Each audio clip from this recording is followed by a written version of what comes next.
자, 31절, 32절 읽어봅시다.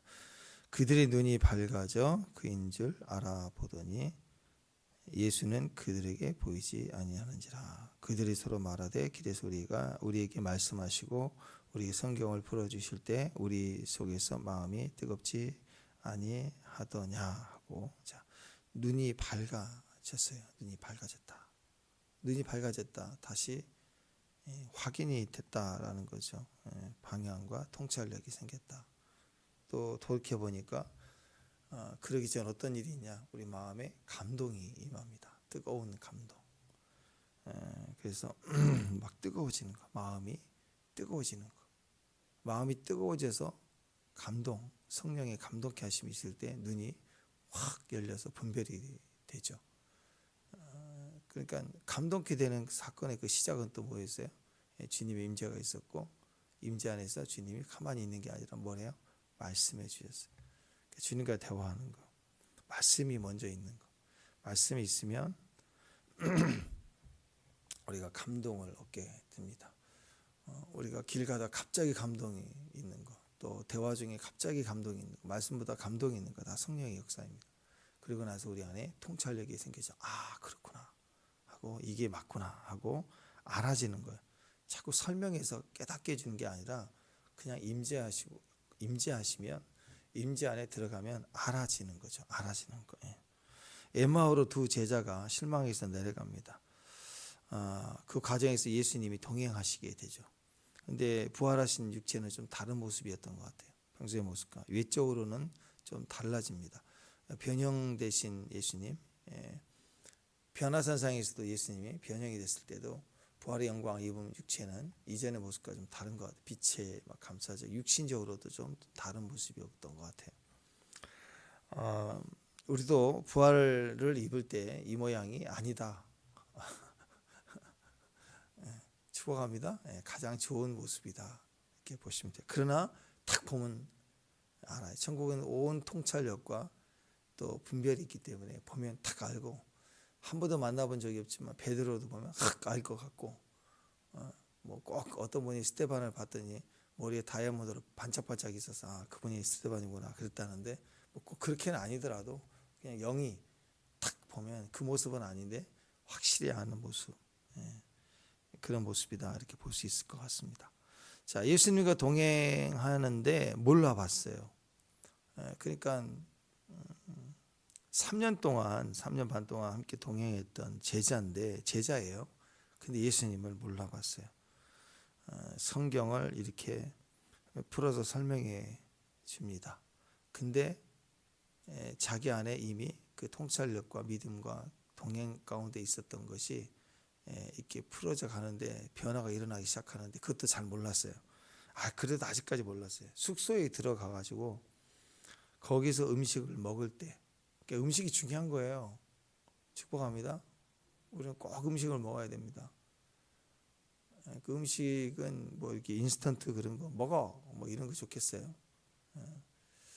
음식이 가지는 요소가 상당히 큽니다.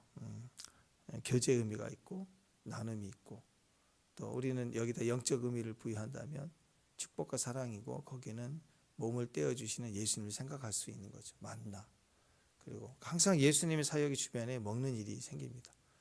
예배를 알려줬던 수가성 여인, 우물가 여인을 만날 때도 제자들을 먹을 거 사러 보냈잖아. 그러니까 이런저런 모양, 오병이의 기적, 항상 예수님의 첫 번째 기적이 일어났던 가나 혼인잔치, 잔치 전부가, 천국도 잔치집으로 끝나요. 그러니까 먹는 게 필요합니다. 자꾸 먹어야 돼요. 우리나라 참 좋은 것 같아요. 누구 옛날에 손님 오고 누구 오면 밥 먹었냐고 물어. 인사가 밥 먹었냐니까. 그래서 먹고 가시라. 뭐라 먹고 가시라. 그냥 가는 게 어디가 있냐고. 이런 대접의 문화가 참 좋은 것 같습니다. 근데 이제 여기서 이제 주님의 그 포인트를 보면 30절에 그들과 함께 잡수실 때 떡을 가지자 축사하고 그들에게 떼어 주셨다. 여기서부터 전환점이 일어나요. 주님이 입장이 이제 숙소에 들어갈 때까지만 해도 강권하셔 들어가십시다, 드십시다, 뭐 이렇게 초대하고 주인 입장 비슷하게 예수님 초대했단 말이에요. 근데 집 안에 숙소에 들어가서는 예수님이 주권이 돼서 이제 뒤집어진 거예요. 예수님이 축사해 주시고 축복해 주시고 음식을 같이 먹고 나눔이 되는 거죠. 여기서부터 영적인 지각이 열리는 거예요. 예.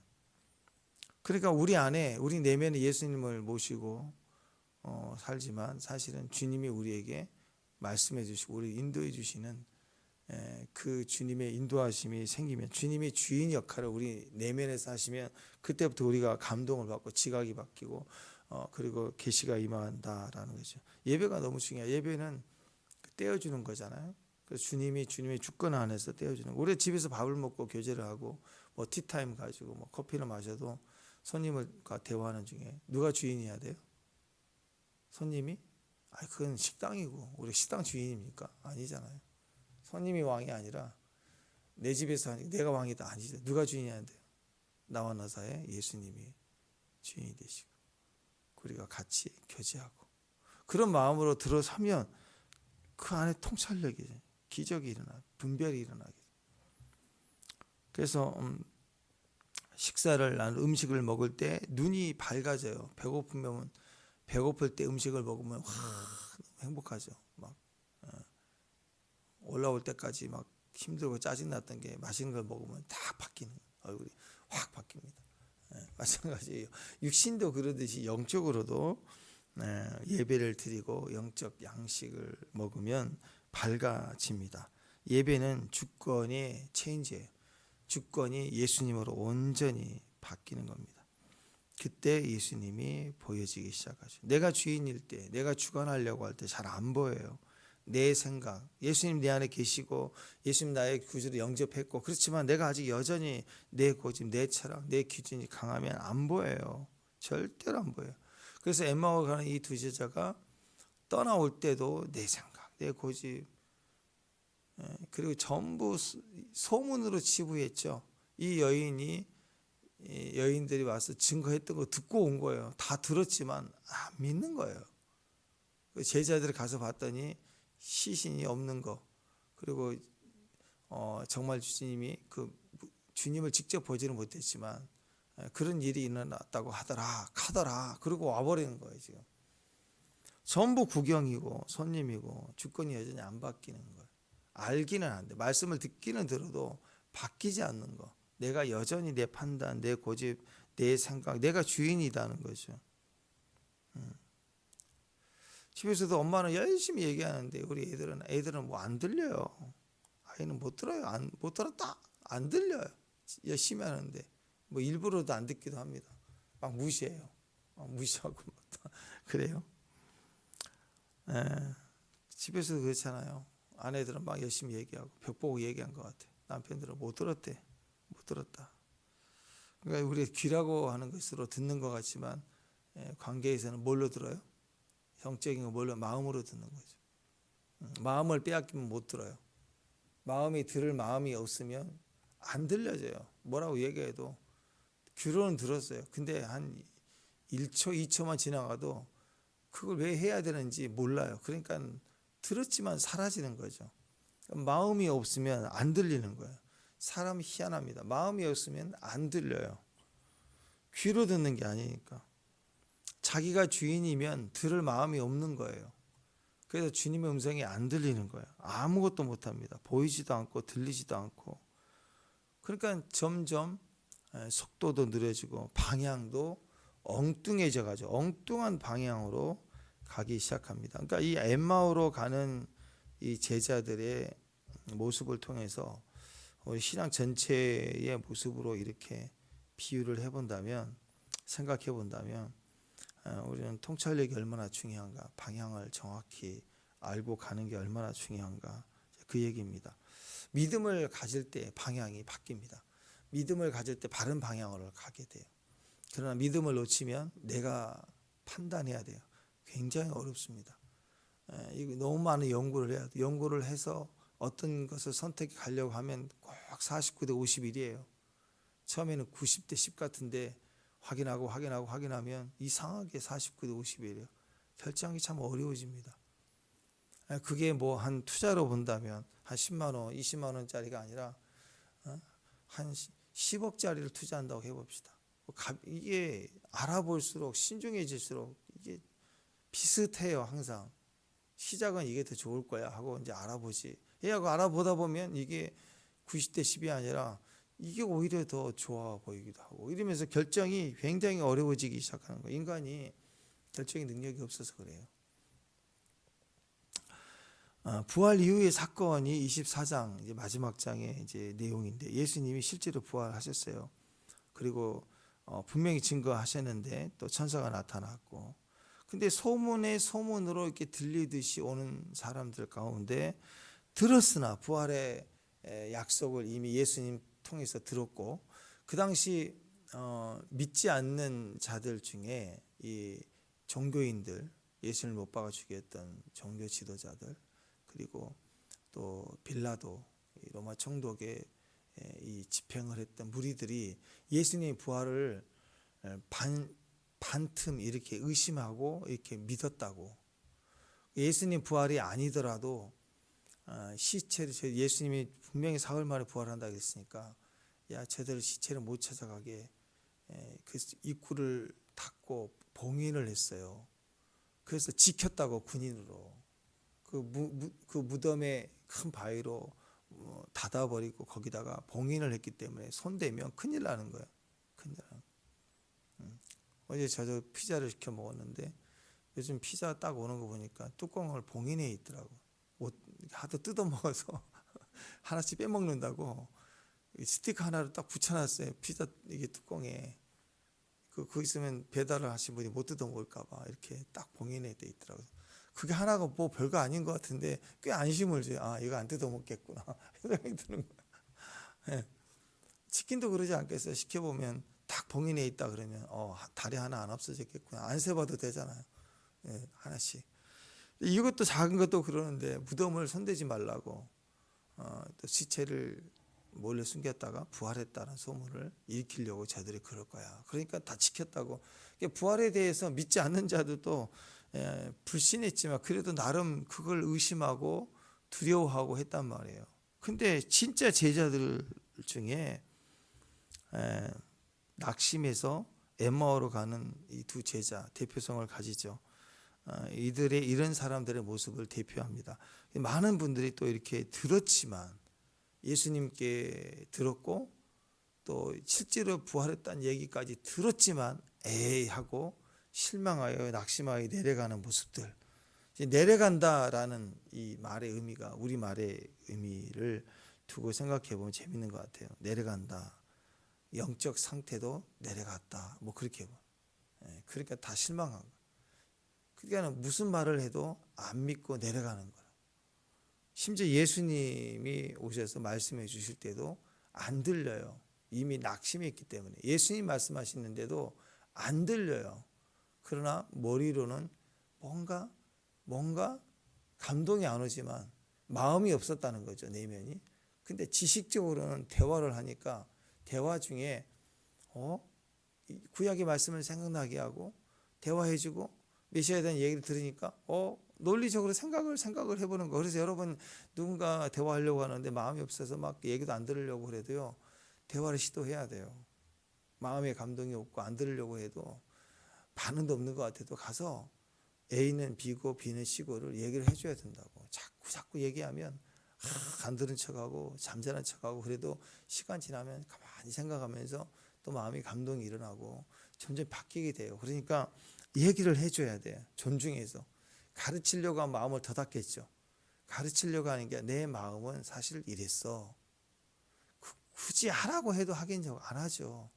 하라고 하는 게 아니라 그 상황에 대한 내 마음이 사실은 이래 하면서 그냥 얘기를 하는 거라고 얘기를 해줘야 돼. 해줘야 생각하게 되고 생각 때문에 뒤집어지게 돼요. 성령님이 역사하는 거예요. 항상 주어받기라고 그랬죠. 너는 왜 그러고 있니? 너는 왜 그러지 말고 나는 이 상황에서 이랬으면 좋겠다. 내 생각은 참 이러거든. 하고 하나 둘 저건 얘기하고 가는 거예요. 그러면 생각을 하게 되고 서서히 변화가 되는데 잘 몰라요. 그럴 때 불러내서 라면 먹자 하고 먹이면 뒤집어진다고. 밥 한 끼 사주면 뒤집어져요. 그래서 저건 얘기하고 그 다음에 먹이는 거예요. 쉽죠? 그게 영적인 일이라. 이게 영적인 일이에요. 영적인. 우리도 말씀을 막 선포하고 잘 모르지만 마음 상태가 틀려서 예배를 드릴 마음도 없고 억지로 온 것 같고 그래도 막 말씀 선포한다. 뭐 해야 돼요? 점심 엄청 맛있게 먹어야 돼요. 그러면 좀 바뀌고 그렇다고 이게 먹는 일이 영적인 일입니다. 중요한 건 예수님이 십자가 지시고 부활하신 그 과정 스토리를 이 두 제자는 다 알고 있어요. 부활 못 받게 죽은 이후에 부활하셨다는 것도 들었다고. 근데 이걸 어떻게 얘기하느냐? 통찰력이 없으니까 지식으로만 들었던 소문으로 카더라 그렇다고 카더라 해가지고 이렇게 쭉 알고는 있는 거예요. 근데 그게 영적인 게 아니에요. 영적으로 들려오지 않는 거예요. 통찰력이 없는 거죠. 예수님이 물어봤어요. 너 지금 무슨 얘기를 하니? 너희들 둘이 가는데 당신도 무슨 얘기하느냐? 그랬더니 오히려 대묻죠. 아니 지금 된 일을 어떻게 혼자만 모르고 있느냐? 예수님 또 물어봐요. 도대체 무슨 일이니? 하고 물어보잖아요. 그랬더니 나사렛 예수의 일이라 하면서 그는 하나님과 모든 백성 앞에서 말과 일에 능하신 사자 이렇게 쭉 얘기를 하잖아요. 근데 자세히 보십시오. 이들은 예수님을 무엇으로 부르고 있죠? 선지자로 불러요. 선지자 아니에요. 메시아예요. 얼마나 아웃사이더였는지, 믿음에 대해 아웃사이더였는지 알겠죠. 예수님이 제자로 왔다가 예수님은 어떻게 오해를 했느냐? 예수님은 민족을 해방시킬 독립투사 정도 생각한 거예요. 민족. 그에 대한 실망이 컸던 거예요. 영적인 메시아로 보질 않았어요. 그냥 선지자 정도. 그 다음에 어떤 선지자로 얘기하고 있어요? 하나님과 모든 백성 앞에서 말을 잘하시는 분, 그리고 일을 능하게 하신 분, 이렇게 치부했다고. 그 일꾼이에요. 일 독립투사. 민족 중흥의 역사적 사명을 띠고 있다는 것인 자. 그런데 실패했다 이거예요. 예수님을 메시아로 주님으로 보지 않아요. 그냥 단순히 일 잘하고 똑똑하고 이번에 희망이 있어 우리 정치인 기호 1번 뭐 이 정도 생각을 했다라는 거예요.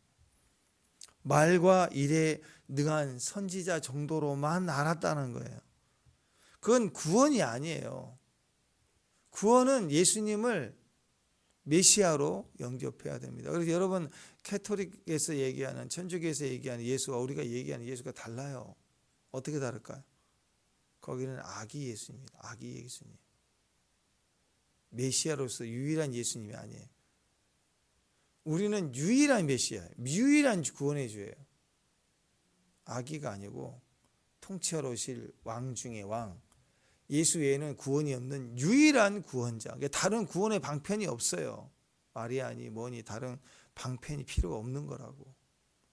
유일한 구원자냐 아니면 구원자가 여러 개 있는 중에 하나냐, 굉장히 다른 의미가 되는 거예요. 다른 종교에 다른 창시자에 구원이 있을 수가 없어요. 유일합니다. 유일해. 그래서 지금도 마찬가지, 교회를 다니면서도 우리도 마찬가지, 예수님이 유일한 주님이신가, 그거 굉장히 중요합니다. 선지자 정도로 일을 잘하시고 기도하면 응답이 되고 하는 정도로 예수님은 지금 여러분 믿고 있느냐, 이거 굉장히 심각합니다. 메시아가 아니, 여러분 구원받지 않을 수도 있는 거예요. 구원받았다는 것은 예수님을 나의 유일한 구원의 주 되시는 거예요. 주님이 예수님밖에 없다는 거 알아야 돼요. 다른 구원의 이유가 없어요. 이게 정확해야 되는 거예요. 정확해야. 예수님이 누구시냐? 그분은 나의 주 그리스도 살아계신 하나님의 아들입니다. 이 절대적 신앙 고백이 있어야 돼요. 다른 게 없다고, 필요 없다고. 그래서 같은 예수가 아니에요. 우리에게 예수님은 유일한 메시아로서의 예수님, 분명히 거기에 서 있어야 됩니다. 죽을 때, 천국 간다 할 때 우리가 붙들고 갈 수 있는 지식이 뭐예요? 딱 하나예요. 예수님, 나를 구원하신 예수님, 유일한 내 구원의 주 되신 예수님. 그거 외에는 내가 붙들고 갈 수 있는 게 아무것도 없어요. 선지자, 말을 잘하고 능력 있는 그런 거 아니라고. 자, 그래서 우리가 여기서 붙들어야 될 게 뭐냐? 이게 통찰력이에요. 통찰력이 뭐냐면 들어서 아는 걸 말하는 게 아닙니다. 내 안에 지각을 가지고 분명히 딱 붙들고 있는 지식이에요. 붙들고 있는 진리를, 그게 통찰력. 그걸 가지고 오늘을 살아가는 거예요. 문제를 부딪혀가는 거라. 그러니까 내가 먼저 예수님 나의 유일한 구주라고 하는 믿음의 주 되심을 분명히 붙잡고 가는 거. 이 신앙 고백이 내 안에 분명히 서 있는 거. 그거 가지고 마치 빨간 안경 쓰면 빨갛게 보이듯이 내 삶을 이렇게 살아가는 겁니다. 그러니까 엠마오로 왜 가느냐? 실패했다고, 통찰력이 없는 거예요. 소문을 들었지만, 말씀을 들었지만 아무것도 없는 거예요. 근데 말씀을 들을 때 그 통찰력이 딱 방향성이 잡히면 주 대신 주님의 일의 사명의 자리에 분명히 서지 않겠습니까? 이게 필요하다라는 것이죠. 머리로만 아는 것으로는요 절대 아무것도 아닌 거예요. 우리를 움직일 힘이 없습니다. 환경을 움직일 힘도 없어요. 나도 움직이지 못하는데 어떻게 환경을 움직이겠어요? 예수님을 만나야 되고 성령이 역사할 때 그때 우리 안에서 감동케 하신 일이 성령이 역사하죠. 통찰력을 주시는, 지각을 주시는 분, 그게 성령님입니다. 그러니까 먼저 말씀이 필요해요. 소문이라도 들었으면 뭐 해야 돼? 이게 과연 맞는가라고 생각하면 뭐 해야 돼요? 기도해야죠. 이 제자들은 기도를 안 했어요. 여러분 보이스피싱을 당해도 이게 잘 모를 때 기도하라고 그랬죠. 우리가 큰 일을 당하면 그 전에 제일 먼저 뭐 해야 돼요? 기도해야 되잖아요. 그러니까 지금 뭔가 전화 왔는데 뭐 당신이 대포 통장이 되고 뭐 연료가 됐을 것 같고 뭐 막 무슨 들어온 얘기를 하면 이게 두려운 일이잖아요. 이게 진짜라면 얼마나 손해를 보겠어요. 그러니까 뭐 해야 돼? 이 순간 기도해야 되겠죠. 그러니까 그런 전화 받으면 잠깐만요. 이 중요한 일을 제가 먼저 기도하고 전화하겠습니다. 그 잠깐 틈을 들어가고 그러면 분별이 돼요. 진짜는 또 오고 가짜라면 연락 안 와요. 그런 거라고. 그러니까 마귀는 계속 정지하고 계속 근심하게 하고 계속 우울하게 하고 이게 마귀 역사라고. 그러니까 틈을 두라고 기도하겠다고. 만약에 주님이 주시는 근심도 있겠죠. 어떤 일에 주님의 영혼의 마음을 주고 염려가 되고 영적 근심도 있다고. 근데 그것이 우리 안에 있을 때 우리가 기도하면 어떻게 될까요? 그게 더 커져요. 그 안에서 그럼 지금 제가 어떻게 해야 됩니까? 이렇게 나와서 우리가 헌신된 마음을 감동을 더 주신다고 주님은. 근데 마귀의 근심이면 일단 기도하겠습니다. 기도하면 어떻게 될까요? 마귀의 근심은 거기서 기도 중에 끊어지게 돼 있어요. 내 통찰력이 생기거든요. 그래서 어떤 상황이든 분별이 안 될 때 제일 먼저 뭐 해야 돼? 기도해야 된다고. 기도하면 통찰력이 있어요. 왜? 들었으니까. 말씀을 들었으니까. 소문을 들었으니까. 그럴 때 잘 이해가 안 된다 그러면 내려가는 게 아니라 뭐 해야 돼? 기도하면 갑자기 성령이 우리 안에 역사해서 그 안에 감동케 하고 또 분별케 한 통찰력을 주고 그러면 내려가지 않았을 거라고. 그러니까 더디 믿는 자들이요. 마음이 완약하고 더디 믿는 자들. 강팍한 거예요. 자기밖에 없는 거라고. 자, 통찰력은 뭐냐면 말씀을 들을 때 그 말씀의 뉘앙스, 말씀의 시각을 가지는 겁니다. 본질을 깨트려 볼 수 있는 능력이에요. 말할 때 그 사람의 말을 듣는 게 아니라 그 사람 말을 들을 때 그 말하는 사람의 본심이 뭔지를 깨트려 보는 거. 그게 통찰력이에요. 이 시대는 다 과장해서 얘기하기 때문에, 돌이켜서 얘기하기 때문에, AI를 통해서 말을 하기 때문에 다 여기저기 조언을 받아서 얘기하기 때문에. 여러분 청문회 같은 거 보시면 그런 거 느끼지 못하나요? 그 막 기업인들, 특히 정치인들보다 준비를 다 해오지만 기업인들도 보세요. 예전에 막 그 삼성 이재용 씨 그 쓸 때 국회의원들이 막 호통치고 뭐하고 할 때 그분 굉장히 똑똑한 분이잖아요. 많이 배운 분이잖아요. 근데 눈이 막 불안해서 답을 못해. 왜 지금 말을 못하지? 말 못하게 돼 있어요. 거기는 미리 자문을 받은 대로 그 말만 하고 딱 결심을 하고 와야 돼. 이런 작업 저런 작업. 그래서 청문회 하신 유명한 그런 국회의원들은 그걸 끌어내려고 막 윽박도 지르고 엉뚱한 얘기도 하고 막 그렇잖아. 우리가 볼 때는 너무 이상한 얘기하고 저게 국회의원이 맞나 막 그런 생각도 하잖아. 호통도 치고 막 쓸데없는 말을 하는 것 같고 다 전략적이에요. 흥분하게 하고 분노하게 하고 막 엮어가지고 막 두리둥실한 소문 같은 얘기를 하다가 아닌 것처럼 아니시잖아요. 막 이렇게 해가지고 흥분시키면 또 본질 탁 찌르고 이렇게 해서 허점 드러내서 말하게 하려고 난리를 치는 거라고. 그러니까 여기에 말려들면 지니까 절대로 말 안 해. 하고 싶은 게 너무 많아도. 그래서 똑똑하면 바보가 되는 거야. 그래서 적어준 대로 앵무새처럼 훈련된 것만 하려고 해야 되니까 막 말을 하고 싶은데 눈이 막 떨려서 말도 못하고 바보같이 되는 거예요. 왜? 말 한마디 잘못하면 큰일 나니까. 그러니까 그런 거예요. 그냥 정해진 대로만 말을 해야 되는 거예요. 연구한 말만 해야 되는 거예요. 이게 인간의 말은 아니죠. 인간은 자기 안에 있는 내 감정, 생각, 마음을 나누는 게 대화잖아요. 그죠? 거기에 사람과 사람이 같이 하나가 되고 살아갈 수 있다라는. 그러기 위해서는 이 세상은 자꾸 우리에게 그걸 요구하거든요. 그게 불이익이 된다는 걸 알기 때문에 우리는 묶여서 말을 못하는 거예요. 그럼 어떻게 해야 되느냐? 성령의 감동하심이 있어야 됩니다. 성령의 역사가 있어야 돼요. 염려하지 말고 걱정하지 말고 나라는 존재, 내가 느끼고 내가 생각하는 것을 내가 소중히 여길 줄 알아야 되고, 그걸 막 싸구리처럼 말하는 게 아니라, 감정대로 쏟아내는 게 아니라, 그래서 가장 바르게 존중하며 이야기하는 훈련이 필요합니다. 그래서 삶 속에 우리가 말씀을 들어야 되고, 말씀을 들었으면 그 말씀을 가진 기도를 해야 되고, 그 기도 속에서 내가 통찰력을 확인하고, 그리고 내 안에 감동을 따라서 내가 오늘 하루도 결정해 나가고 부딪혀 나가는 훈련이 날마다의 삶 속에 있어야 되는 거예요. 그러다 보면 사람이 얘기할 때 그 본심, 본질을 꿰뚫어 볼 수 있을 수 있고 알 수 있는 거라고. 지금 우리가 계속 하고 있는 게 그거 아니겠습니까? 예수님 우리에게 주신 말씀에 뭐 십계명이다, 하나님 주신 십계명, 그러면 10가지만 지킨다, 그러면 평생 끝나는 게 아니라 그 속에 정신을 보라고 그랬죠. 정신, 율법 정신, 공의와 사랑, 그걸 보면 굳이 10가지가 아니라도 십계명에 속하지 않는 상황에 내가 무엇을 결정해야 될 때도 공의와 사랑을 가지고 본질을 가지고 생각해보고 선택하고 움직일 수 있게 되는 거 아니겠어요? 그게 없으면, 본질이 없다면 하라고 한 건 했다고 그리고 혼자서 막 씩씩거리고 끝난다고요. 그건 통찰력이 없는 거죠. 엄마가 얘기할 때 그 자식은 엄마의 마음을 느껴야 되겠죠.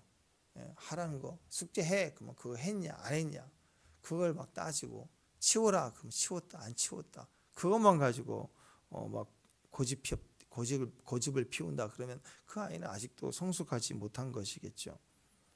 그래서 핵심을 파악할 수 있는 거, 언어의 중심을 아는 거. 그러니까 교회에 와가지고 신앙생활 한다 그러면 그게 통찰력이거든요. 지금 이 교회, 우리 교회의 모습은 뭔가, 이게 통찰력이 있어요. 직장인도 마찬가지죠. 회사에 가면 그 회사가 뭔가, 이 상황이 회사 안에서 일 가운데 어떤 상황인가, 이게 통찰력이 있어야 되는 겁니다. 근데 이 기껏 예수님에 대해서 얘기하는 게 말과 일에 능한 선지자, 이게 전혀 통찰력이 없는 거예요. 그러니까 주님이 25절에 마음에 더딤이 있는 자들아, 더딤이 있는 자들아, 마음이 완약해요. 믿음이 늦어요. 믿기 믿어요. 예수님이 제자 악한 자들은 아닌 걸 알아요. 근데 더디 믿어요. 자, 그리스도가 이런 고난을 받고 자기 영광이 들어가야 될 것이 아니냐? 그럼 무슨 말이에요? 통찰력 가지고 얘기하고 설명하고 있는 거 아니에요? 하나님 어린 양 이사야 53장 이야기를 했을 거예요. 그런 얘기를 쭉 하면서 있는 게 뭐예요? 본질을 계속, 구약의 약속은 다 본질이거든요. 하나님 사랑과 공의에 대해서 본질을 가지고 있는 걸 계속 얘기를 하고 또 설명을 해주는 거예요. 그래서 우리가 살면서 당장 어떤 일을 해내고 또 하나 또 부딪혀가고 이게 눈에 보이는 목표를 감당해 가고, 그것보다 중요한 게 아니라 그 상황 속에서도 객관화, 나의 자신을 감정이입하지 말고 떼어내서, 그리고 하나님을 바라봐야 돼. 하나님 바라보고 하나님의 말씀을 기억하면서 속도를 좀 맞춰야 해요. 그래서 통찰력을 가질 때까지 기도해야 돼요. 기도할 때 분명히 알아지거든요. 이게 맞구나, 이렇게 하는 게 옳은 거야 라고 확증이 되고 감동이 있을 때 우리가 그것을 선택해 갈 수 있는, 부딪혀가면 늦는 것 같지만 사실은 그게 가장 빠른 것이 됩니다. 헛되게 내 몸뚱으로 10년 뛰는 것보다 통찰력 가지고 한 달 뛰는 게 훨씬 나아요. 그때까지 기다리고 기도해야 돼요. 그러면 훨씬 더 강력해질 수 있습니다. 부딪혀야 돼요. 그럴 때 감동이 있어요. 기도하면 통찰력이 생기고 그 통찰력 생기는 마음을 가지고 본질을 가지고 뛰어들 때 그때 감동이 와요. 아, 이런 거였구나. 이것 때문에 주님 나를 이렇게 부르셨구나. 그래서 이번 한 주간 오늘도 마찬가지입니다. 성령께서 우리를 통찰력을 주실 거예요. 그러니까 오늘 기도해야 돼. 성령의 조명이 있을 거예요. 깜깜한데 비추면 우리가 알아볼 수 있잖아요. 마찬가지예요. 우리가 너무 많은 것이 있든지 우리가 볼 수 있는 눈이 없어서 또는 마음이 완약하거나 이렇게 실망되어 있을 때, 인간적 실망을 했을 때 안 보이고 안 들려요. 옆에서 얘기해도 안 들린다고. 그럴 때 기도하면 빛이 비춰지고 예배하면 빛이 비춰져요. 얘기를 하고 그 다음에 또 떡을 떼주잖아요. 그게 예배라고. 기도는 들은 약속 말씀 붙들고 가는 거지만 예배 속에는 심성을 잡아요. 예배 속의 한 요소는 화목제예요. 같이 먹어야 돼요. 주일날 예배드리는 예찬 다 그게 예배예요. 예배를 잘 드린 사람 특징 점심 엄청 잘 먹습니다. 근데 예배를 못 드리고 시험 든 사람 밥 안 먹어요.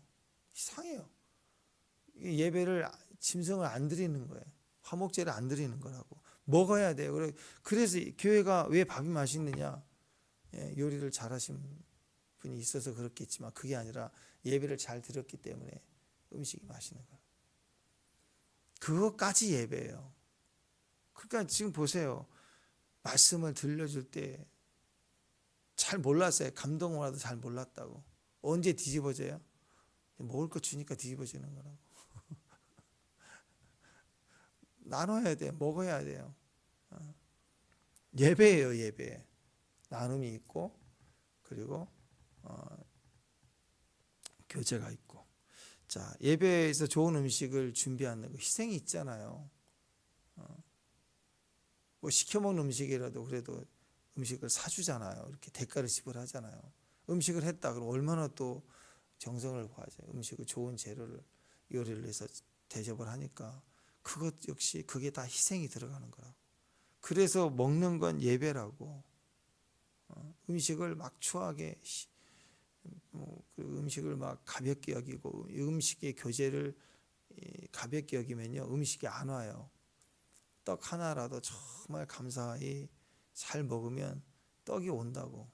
음식도 와요. 음식을 싫어하면 음식 안 와요. 음식을 귀하게 대접하고 하나님을 감사하고 축사하고 떼고 이런 식으로 교제를 하고 존중하면 식탁 앞에서 상대를 존중하고 같이 교제하고 그러면 음식이 자꾸 우리에게 기회가 생겨요. 어딜 가든 대접받습니다. 어딜 가든 대접하는 기회가 생기는 거예요. 마찬가지로 심는 대로 다 돌아오게 돼 있어요. 그때 우리에게는 뭐가 있을까? 기도할 때, 말씀을 들을 때, 예배를 드릴 때, 이렇게 식탁 교제를 할 때 우리 안에서 성령의 깨달음, 성령의 우리를 조명해 주심, 비춰 주심이 그래서 우리 가운데 통찰력이 생기는 거라고. 자꾸.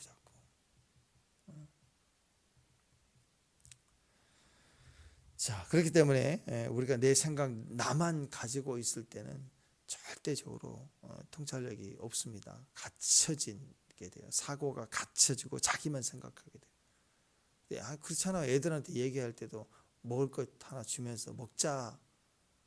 그러면서 앉혀놓고 얘기를 해보세요. 잘 들어요. 먹는 동안 잘 듣는다고. 일단 먹여야 된다고.